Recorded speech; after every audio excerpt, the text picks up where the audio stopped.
14 अप्रैल को जयंत जी और अखिलेश जी को साथ ले जाने का क्या रणनीति? देखिए, रणनीति नहीं है, हमारा प्रयास है कि हम सब लोग मिलके जो सामंतवादी और जो मनुवादी ताकतें हैं, जो भारतीय संविधान को ख़त्म कर देना चाहती है, उन ताकतों को रोकने का काम करें। और इसमें हमने पहल की, हमने उन दोनों भाइयों से कहा कि आइए इस बार सबसे बड़ा काम ये है कि 14 अप्रैल पे जहाँ बाबा साहब अम्बेडकर पैदा हुए, मऊ जन्मभूमि, हम लोग सब लोग नमन करने चलें, क्योंकि वो भी इस लड़ाई को अब लड़ना चाहते हैं और हमने इसके लिए सार्थक प्रयास किए कि लड़ाई लड़ी जाए।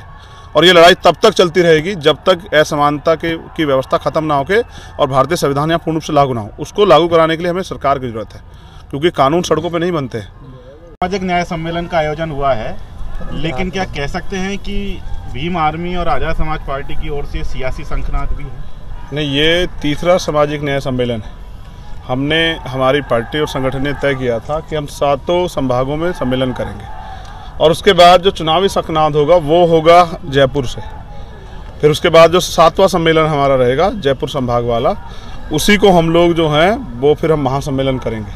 और ये इसलिए क्योंकि यहाँ जितनी भी सरकारें बनी उनमें जिस तरह से हमारे लोग ठगे गए, अब हमारे लोगों का इन पर भरोसा नहीं है। जो न्याय जन्म से अधिकार है वो भी मांगे से नहीं मिल रहा है, उसके लिए भी आंदोलन करने पड़ते हैं। नौजवान बच्चों का भविष्य जो है, चाहे वो केंद्र की सरकार हो यहाँ की, सब ने लूट लिया है। पढ़े लिखे नौजवान बेरोजगार घूम रहे हैं और जो भर्ती आती है उनमें पेपर लीक हो जाते हैं। 4.5 साल तक सरकार ने कुछ नहीं किया, अब 6 महीने में कहते हैं कि हम बहुत कुछ कर देंगे। अब जनता का और स्पेशली हमारे लोगों का, दलित, पिछड़े, आदिवासी और जो अल्पसंख्यक समाज के लोग, उनका भरोसा इन सरकारों से उठ गया। अब जब तक उन पर किराए का मकान था तब तक उनकी मजबूरी थी न देना। अब उनका अपना घर आज़ाद समाज पार्टी यहाँ मजबूती से काम कर रहा है और वो जानते हैं कि जब भी अन्याय होता है तो यही संगठन, यही पार्टी है जो इस अन्याय के खिलाफ लड़ती है। जब सब चुप बैठ जाते हैं तो वो आपने देखा कितने बड़े पैमाने पे यहाँ आए और अभी भी पूरी फोर्स लगी उनको रोकने के लिए कि वो किस तरह से इस कंपाउंड में ना आ जाए। उनका प्यार और उनका विश्वास आज़ाद समाज पार्टी को ताकत दे रहा है। दिन प्रतिदिन आज़ाद समाज पार्टी मजबूत हो रही है। हमारा प्रयास है आदिवासी, दलित, पिछड़े, अति पिछड़े और जो अल्पसंख्यक समाज है उनको इकट्ठा करके उनको राजनीतिक शक्ति देने का समय आ गया है। किसान मेरे मिलकर अपनी लड़ाई लड़े। 200 सीटों पे चुनाव लड़ी, इसका फैसला हमारे प्रभारी और अध्यक्ष जी खड़े हैं। उदयपुर में जो घटना हुई, इसका फैसला जो है ना वो पार्टी का फैसला है। सर, उदयपुर में मैं तो पार्टी का एक वर्कर हूँ। जो पार्टी का आदेश था, आज सम्मेलन था, मुझे बुलाया गया, मैं आज जो उनका आदेश होगा उसको हम लोग पालन करेंगे। मुझे लगता है आज प्रभारी जी आपको शायद कोई यहाँ के बारे में कोई अच्छी न्यूज़ भी देंगे। तो हमारा काम है इस अन्याय के खिलाफ लड़ना। और अभी एक हमारे लोगों ने पंचायत की, आप में से किसी एक साथी ने सवाल भी पूछा था मुझसे, तो उस पंचायत के बाद पूजा भील के साथ जो अन्याय हुआ, उसको किस तरह से जानवर की तरह काटा गया, और बलात्कार की जो घटना है, ऐसी घटनाएं हो रही हैं, तो इसका मतलब उस पंचायत के बाद भी हमें क्या मिला। और वोट का अधिकार बाबा साहब ने हमें मांगने के लिए नहीं दिया कि भाई हम मांगे किसी से। हमारे लोग उनसे मांग रहे हैं जो खुद अपनी कुर्सियों के लिए लड़ रहे हैं। हमारे लोगों को चाहिए कि वो अपनी ताकत बना ले। तो मैं उन सब साथियों से भी कहूँगा जो इधर उधर घूम रहे हैं कि वो भी आके हमारे साथ खड़े होकर ताकत बनाने में मदद करें। भाजपा और कांग्रेस की आपने बात की, तो क्या आज़ाद समाज पार्टी एक तीसरे मोर्चे के रूप में विकल्प हो? हम लगातार इसकी तैयारी कर रहे हैं, इसलिए हमने इन दलों, इन वर्गों की जो पार्टियाँ भी हैं उनसे भी हमारी जो है लगातार, हमारे प्रभारी जी की, अध्यक्ष जी की, दूसरे भीमारी प्रभारी, सबकी बातचीत चल रही है। बड़ा सवाल ये है, अभी इंद्र मेघवाल के न्याय की घटनाएं, उसमें कुछ बहुत बड़े काम नहीं हुए। जितेंद्र मेघवाल के परिवार को अब तक न्याय नहीं मिला है। कार्तिक भील का परिवार 3 महीने ज़्यादा हो गया सड़कों पे धूल फाँक रहा है। उसके बच्चे याचना कर रहे हैं, लेकिन अभी तक कोई कार्रवाई नहीं हुई है। उसके बाद ओम प्रकाश रैगर का मामला हो और तमाम तरह से जो और अन्याय के मामले हैं जो रोज़ हो रहे हैं, चाहे सामाजिक असमानता का हो, चाहे उसके अलावा सामाजिक बहिष्कार का हो, चाहे घोड़ी से उतारने का, कुछ भी हो, उनमें भी कोई ठोस कार्रवाई नहीं हो। जो सरकार हमें न्याय नहीं दिला सकती वो हमें अधिकार क्या देगी? तो इस निकम्मी सरकार पे हमारे लोगों का भरोसा नहीं। इसलिए जो बेचैनी है, वही बेचैनी जनता के विस्फोट के रूप में आपको देखने को मिली कि वहाँ पूरा प्रशासन शासन भी फेल हुआ, सारे बैरिकेटिंग तोड़ दे गए और वो पूरा ग्राउंड खचाखच भरा हुआ था। वहाँ बैठने की जगह नहीं थी, ना खड़े होने की। तो जनता तैयार है बदलाव के लिए, क्योंकि जनता अब थक चुकी है इनके झूठे वादों से, झूठी बातों से। जनता अब इनकी बातों में नहीं आने वाली। क्या कह रहे थे? 14 अप्रैल को जयंत जी और अखिलेश जी को साथ ले जाने का क्या रणनीति? देखिए, रणनीति नहीं है, हमारा प्रयास है कि हम सब लोग मिलके जो सामंतवादी और जो मनुवादी ताकतें हैं, जो भारतीय संविधान को ख़त्म कर देना चाहती है, उन ताकतों को रोकने का काम करें। और इसमें हमने पहल की, हमने उन दोनों भाइयों से कहा कि आइए इस बार सबसे बड़ा काम ये है कि 14 अप्रैल पे जहाँ बाबा साहब अम्बेडकर पैदा हुए, मऊ जन्मभूमि, हम लोग सब लोग नमन करने चलें, क्योंकि वो भी इस लड़ाई को अब लड़ना चाहते हैं और हमने इसके लिए सार्थक प्रयास किए कि लड़ाई लड़ी जाए।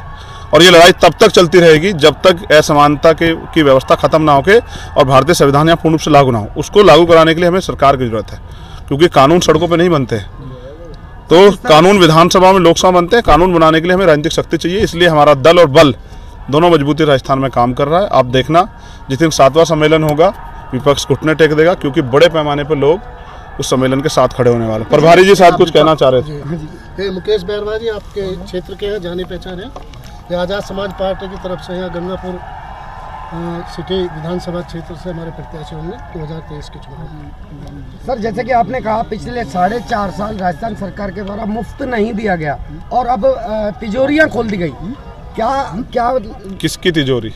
जनता का पैसा है भाई। हाँ। जनता का पैसा कौन सी तिजोरी खोली? क्या मुख्यमंत्री कोई अपने बिजनेस में से कुछ दे रहे हैं? आप बता दो एक पैसा दिया हो तो। जनता का पैसा, मैं तो समझता हूँ ना कि बजट क्या होता है, लेना और देना। जनता से लिया जो टैक्स है उसी को जनता को दे रहे हैं। 4.5 साल तो दिया नहीं, 4.5 साल तो अपने लोगों को दिया। सरकार अब आप देखो भेदभाव करती है। 51% नौजवान है राजस्थान में, और उसके क्या हालात हैं? उसके हालात ये हैं कि सारी भर्तियों में पेपर लीक होते हैं। सीएचए वालों की समस्या देख लो, या जो वो थर्ड ग्रेड वाले टीचर्स हैं, उनकी 85,000 ट्रांसफर बाकी, उन पर अब तक कोई कार्रवाई नहीं। तो मैं समझता हूँ सरकार ने 4 साल तो नहीं सुना, और फिर हमारे लोग की सभा रोकी जाती है, उन पर मुकदमे लगाया जाता है। आरएसएस के यहाँ सभा कराते हैं मुख्यमंत्री जी। पाली में जिस दिन हम जितेंद्र मेघवाल के साथ हुए अन्याय के खिलाफ लड़ने गए थे, उस दिन आरएसएस का पथ संचलन होता है। सरकार, हमारे लोग देख रहे हैं कि सरकार किसकी है।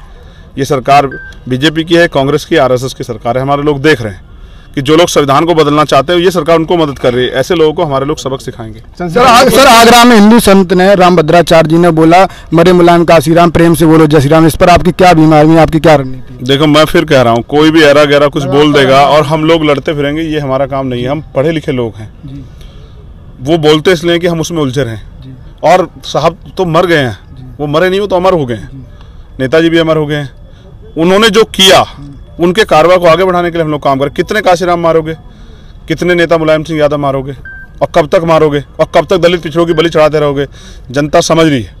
अब सबक सिखाने का काम करेंगी। जो मुलायम सिंह जी में आस्था रखते हैं, जो काशीराम में आस्था रखते हैं, वो भद्राचार्य जी को बताएंगे। किस दिन पंडाल भी खाली मिलेगा और खाने के लाले पड़ जाएंगे। और स्वामी प्रसाद मौर्य जी पर FIR हो गई नारा देने पर। देखो, मैं फिर कह रहा हूँ, ये सरकार तानाशाही सरकार है। जो हक की बात बोलेगा उस पर मुकदमा हो जाएगा। और मुकदमे से कौन डर रहा है आजकल? मुकदमा तो उन पे हो रहा है जो लड़ रहे हैं, जो बोल ही नहीं रहे उन पे तो कुछ नहीं हो रहा है। आप गंगापुर सिटी में आए हैं, यहाँ की लोकल जो प्रॉब्लम्स है, लोकल समस्याएं, उनके ऊपर भी क्या फोकस करेंगे आप? देखिए, यहाँ जो हमारे लीडर्स हैं वो उन्हीं समस्याओं को लेकर इतनी जन समर्थन जुटा पाए हैं। वो उन समस्याओं पर लड़ते रहते हैं। मुकेश बैरवा जी लगातार इन समस्याओं के साथ खड़े हैं। हमारे जिलाध्यक्ष जी जो हैं लगातार इन समस्याओं के साथ खड़े हैं, इसलिए जनता का समर्थन है।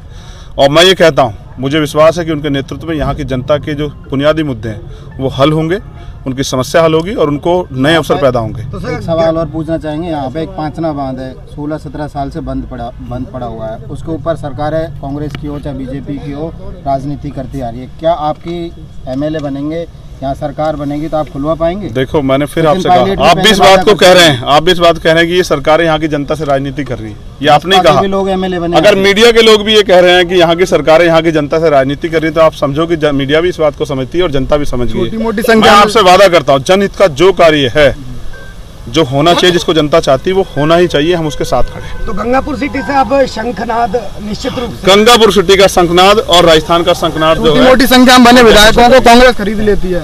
छोटी मोटी संख्या में बने, वो उनके जो टिकट बेचते हैं उनके विधायकों को खरीद लेती है। ये ना बिकने वाले लोग हैं, आज तक हमें तो खरीद नहीं पाई।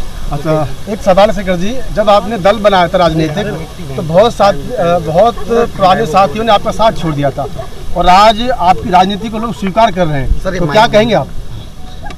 अच्छी किताबें जल्दी समझ नहीं आती जी, तो अच्छे लोग भी जल्दी समझ नहीं आते। मेरा व्यक्तिगत यहाँ मुझे MP MLA नहीं बनना है राजस्थान में, लेकिन यहाँ 5-6 साल से हमारे नेता अनिल धेरवाल जी, सत्यवान जी और तमाम साथी हमारे, संजय वाल्मीकि, तमाम लग रहे हैं, अजय, तमाम सब लोग, सुमित, लग रहे हैं दिन रात।